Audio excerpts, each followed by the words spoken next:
उत्तर प्रदेश के गाजीपुर के कलेक्ट्रेट सभागार में बृहस्पतिवार को जिला विकास समन्वय एवं निगरानी समिति यानी कि दिशा की बैठक हुई, जिसमें केंद्र और राज्य सरकार की जन कल्याणकारी योजनाओं की समीक्षा हुई, जिसमें बैठक की अध्यक्षता सांसद अफजाल अंसारी ने की। बैठक के दौरान सांसद अफजाल अंसारी ने स्पष्ट शब्दों में कहा कि सरकार की लोक कल्याणकारी, रोजगार परक और गरीबी उन्मूलन से जुड़ी योजनाओं का लाभ हर हाल में जिले के पात्र लोगों तक पहुंचना चाहिए।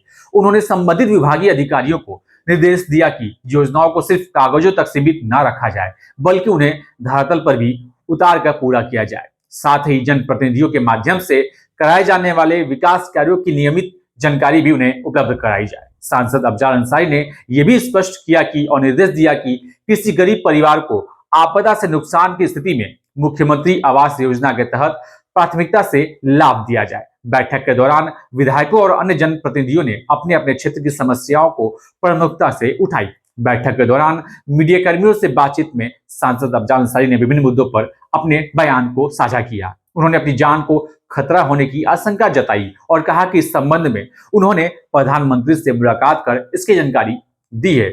इस दौरान जब मीडिया कर्मियों ने सांसद अफजाल अंसारी से शंकराचार्य अभिमुक्तेश्वरानंद सरस्वती के मामले में सवाल पूछा तो उन्होंने क्या कहा, सुनिए जरा इस बयान को। देखिए, जो भिन्न क्या है, अखिलेश जी में भी माघ मेले में, शंकराचार्य जी भी माघ मेले में, योगी आदित्यनाथ भी माघ मेले में, सतुआ बाबा भी माघ मेले में। भिन्नता क्या है? अखिलेश यादव की सत्ता व्यवस्था थी उत्तर प्रदेश में, और यही अभिमुक्तेश्वरानंद जी अभी कार्यवाहक, अभी वो जीवित थे शंकराचार्य, तो उस समय ये कार्यवाहक शंकराचार्य की हैसियत से व्यवस्था का संचालन कर रहे थे। बनारस में एक मुद्दे को लेकर के प्रशासनिक मिशनरी ने इनके साथ बड़ा दुर्व्यवहार किया था। छोटे छोटे बटुकों को जो पाठोठ करते हैं धार्मिक ग्रंथों का, और इनके साथ जो साधु सन्यासी थे, सबको लाठी चार्ज करके वहीं महामना की मूर्ति के नीचे, वहीं काशी में इनके साथ मारपीट की गई, इनके लोगों के साथ मारपीट की गई। वो सवाल प्रेस वालों ने पूछा है। माननीय अखिलेश यादव ने हम लोगों से भी मीटिंग में स्वीकार किया है कि हमारे शासन व्यवस्था के अंतर्गत उनके साथ प्रशासनिक मिशनरी के लोगों ने अभद्रता की। मैंने खुद उनसे मिल करके माफी मांगी, और आज खुद स्वामी अभिमुक्तेश्वरानंद जी महाराज ने यह बात कही है कि माननीय अखिलेश यादव मेरे पास हरिद्वार में आए थे जब कुंभ लगा था, तो और हमसे माफी मांगे, हमारे गुरुदेव से माफी मांगे, हमने क्षमा कर दिया, क्योंकि वो तो संत हैं, वो किसी को श्राप देंगे नहीं। लेकिन सवाल यह है कि पाप करने वाले भी आज हद हो गई, ऐसा तो हमने देखा ही नहीं। अफजाल अंसारी के पकड़ ले कि तू सांसद हुआ, चलो सिद्ध करो, बताओ कैसे सांसद हुआ। वो प्रश्न खड़ा हो गया। लेखपाल साहब गए, नोटिस चस्पा करके आ गए कि 24 घंटे के अंदर बताइए कौन चला रहा देश को, कैसे चल रही प्रदेश की कानून व्यवस्था। ये 24 घंटे की नोटिस, अरे ये तो सुप्रीम कोर्ट भी नहीं दे सकती किसी को। शंकराचार्य को अपमानित भी किया जाएगा, संविधान की धज्जी उड़ाई जाएगी। एक तरफ संविधान की भी धज्जी उड़ रही है और दूसरी तरफ सनातन धर्म को भी अपमानित किया जा रहा है। इस बीचे में नया रास्ता कौन बनाया जा रहा? मनमानी का रास्ता, तानाशाही का रास्ता, सत्ता की ताकत के अहंकार का रास्ता। जनता में बड़ा आक्रोश है। देश की जनता, प्रदेश की जनता दुखी है। चारों शंकराचार्यों के वक्तव्य आ गए, चारों ने घोर निंदा की है, और अभी तक ये तानाशाही विचार रखने वाले जो अधिकारी हैं वहां, इनको माफी मांगनी चाहिए थी जाकर के। मैं विश्वास के साथ कह सकता हूं, मैं अभिमुक्तेश्वरानंद से इससे पहले भी कई बार मिल चुका हूं। मुजफ्फरनगर में जब दंगा हुआ था तब भी हम उनके पास गए थे। हम कहा हम राजनीतिक लोग हैं, हमारे वक्तव्य हो सकता है राजनीति की रोटी सेकने वाले हो। आप जैसे धर्म गुरुओं का आह्वान करते हैं कि आप चलिए मुजफ्फरनगर में और नफरत के दंगे की आपको बुझाइए। उन्होंने कहा अफजाल, इस समय हज का पर्व खत्म हुआ है, लोग आ रहे होंगे तो वहां से पवित्र जल जमजम ले आ रहे होंगे। तुम जमजम लाओ, मैं गंगा मैया का पवित्र जल, दोनों को एक परात में मिला देते हैं और ये दोनों पवित्र जल मिल जाए तो उस आग पर छिड़क जो नफरत की आग है वो आग बुझ जाएगी। तो इतना ऊंचा विचार रखने वाले उस संत महात्मा को अपमानित किया जा रहा है। अभी सर्टिफिकेट मांगा जा रहा है कि आप सिद्ध करिए कि आप शंकराचार्य हैं कि नहीं।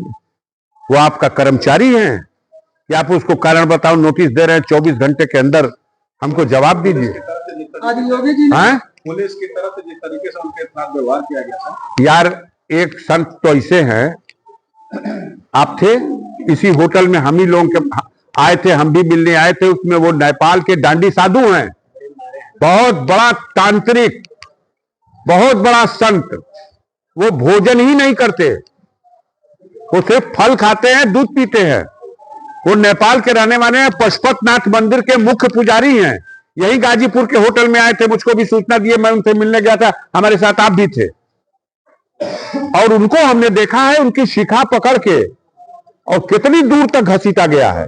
वो नीचे से नंगे हो गए हैं, कुछ नहीं पहनते, एक गमछा इसे डाले रहते हैं लाल रंग का, एक लुंगी पहनते हैं। नंगा कर दिया गया उनको मारते मारते। हम बुलाएंगे उनको गाजीपुर में। इस दौरान उन्होंने मुख्यमंत्री योगी आदित्यनाथ के हलाल को लेकर खाद्य पदार्थों की बिक्री पर प्रतिबंध के बयान पर भी उन्होंने टिप्पणी की और कहा कि उन्होंने एक अभियान चला रखा है, गौ को राष्ट्रमाता का दर्जा दिया जाए। मैंने इनकी इस मांग का पुरजोर समर्थन किया था और ये बात कहीं से उड़ते पुड़ते उन तक पहुंच गई। मीडिया के लोगों ने इस बात को दिखा दिया है कहीं, तो उन्होंने बुलाया था, प्रशंसा पत्र भी दिया, मुझसे वार्ता भी की और मैंने उनको बताया कि ये कोई ऐसी मांग ही नहीं है जिस पे किसी को भी आपत्ति हो। जब हम शेर को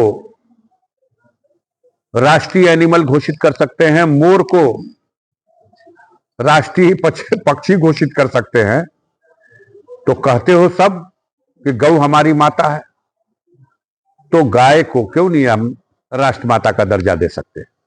फंस गया मामला ये कि योगी जी गरम दल के नेता हैं। इन्होंने कह दिया कुछ दिन पहले, आप सारे मीडिया के लोगों ने दिखाया कि बेचना हो बेचे कोई, लेकिन हलाल लिख के न बेचे। अगर हलाल लिख के बेचेगा तो मुकदमा कायम होगा, जेल में जाएगा। ये एक मुख्यमंत्री का, उत्तर प्रदेश के मुख्यमंत्री का वक्तव्य भी है और इसके तहत कार्रवाई भी होने लगी। ए दुकानदार, ये हलाल बोर्ड हटो। और ये बीफ की बात नहीं, वो मुर्गा मुर्गी बकरा बकरी कोनो चीज हलाल नहीं लिख सकते। और इधर देश का प्रधानमंत्री नरेंद्र मोदी ये चले गए ओमान। ओमान आप जानते हैं मिडिल ईस्ट में अरब गणराज्य के अंतर्गत।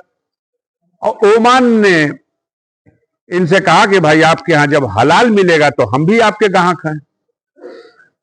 उसने प्रोफार्मा बाकायदा बना के इनको दिया है, ये लेके आए हैं, विज्ञापन छपा है आप लोगों के टीवी और अखबारों में।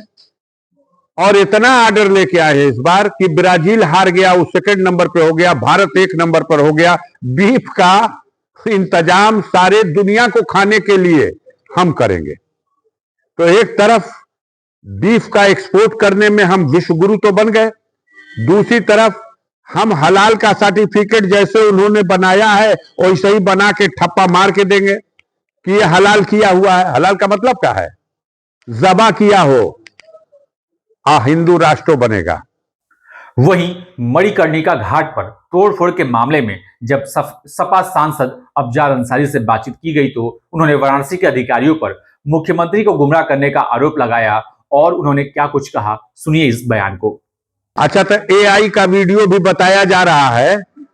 तो ये बनारस में जे दिन यहाँ सर्वोच्च न्यायालय के चीफ जस्टिस साहब उद्घाटन कर रहे थे, चंदौली में उच्च न्यायालय इलाहाबाद के चीफ जस्टिस साहब थे, वहीं माननीय मुख्यमंत्री जी कार्यक्रम में आए थे। जब इनको पता चला बनारस में मूर्तियों का तोड़फोड़ हो रहा है तो ये छपट के पहुंचे वहां स्थिति को कंट्रोल करने के लिए। लेकिन बनारस में जो अधिकारी हैं प्रशासनिक मशीनरी के बैठे हैं वो टोटल योगी जी वाले नहीं हैं। उन्होंने उनको गुमराह किया खट से कि साहब ये एआई जनरेटेड है जो दिखाया जा रहा है कि अहिल्याबाई की मूर्ति और मंदिर तोड़ा जा रहा। हम लोग तो यहां दलमंडी तोड़ रहे हैं।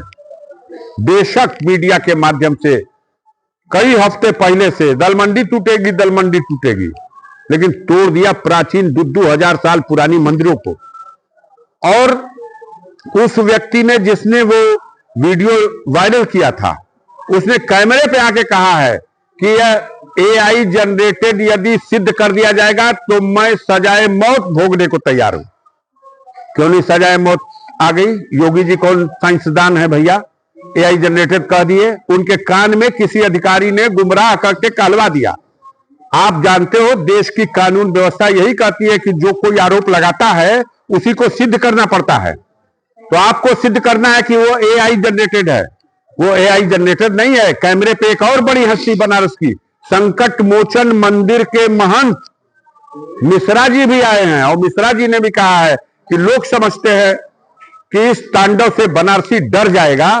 तो बनारस में ऐसे लोग भी हैं जो गलत को गलत और सही को सही कहने के लिए खड़े हैं।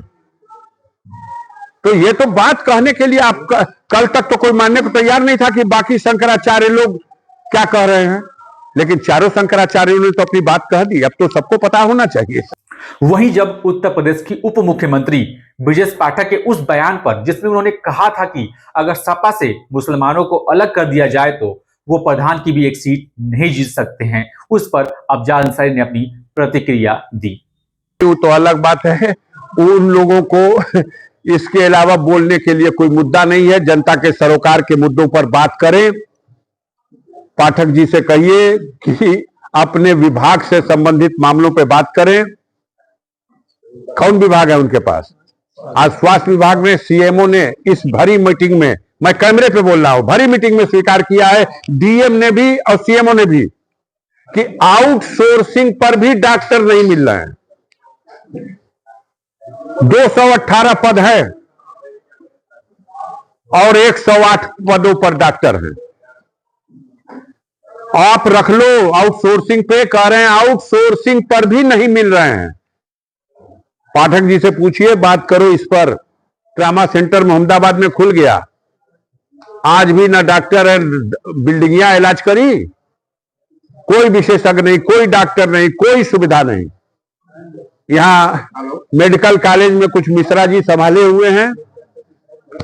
थोड़ा जनता के लोगों से भी सुनने को मिल रहा है कि यहां जो मशीनें आ गई हैं कुछ सक्रिय हैं, कुछ डॉक्टर भी अच्छे हैं यहां, तो यहां कुछ आंसू पूछ जा रहा है। लेकिन ग्रामीण क्षेत्रों में, तहसीलों में, ब्लॉकों में जो हॉस्पिटल है कोई है नहीं, फार्मासिस्ट चला रहे हैं हॉस्पिटल। इस सत्यता है, छुपा हुआ नहीं है। ये इस सवाल पर इस तरह से ये नहीं चल सकेगी, ये तानाशाही नहीं चलेगी। गोली मार दे कोई हमको स्वीकार है, तानाशाही स्वीकार नहीं है। साथ ही सपा सांसद अफजल अंसारी ने अपने जान को खतरा होने की आशंका व्यक्त की। हमको घेरने की कोशिश भी की जा रही है। मुख्यमंत्री ने हमें अन्य कई स्रोतों से भेजा जा रहा है खबर कि आपके जान को खतरा है, बाहर से हमला करने वाले, आक्रमण करने वाले आए हुए हैं। हमने इसको गंभीरता से लिया, प्रधानमंत्री से मिलकर के पत्र दिया और बता दिया। उसके बाद एक दिन विधानसभा अध्यक्ष को भी मिलकर दिया और पत्र भी दे दिया। अपने जिले के डीएम को भी दे दिया और एसपी को भी मिलकर, पत्र नहीं दिया, सूचना दे दी। अब हमारे एसपी साहब कह रहे इनपुट नहीं मिल रहा है। जब घटना हो जाएगी तब इनसे पूछेंगे इनपुट मिला था। अजीब हालत है भाई, ऐसे जिला चलेगा? ऐसे तानाशाही में लूट मची हुई है, अंधेर मचा हुआ, बिना पैसा लिए कोई काम नहीं हो रहा, घटना पे घटना होती जा रही। नमस्कार, मैं विपिन सिंह यादव और आप देख रहे थे डेली खबरें।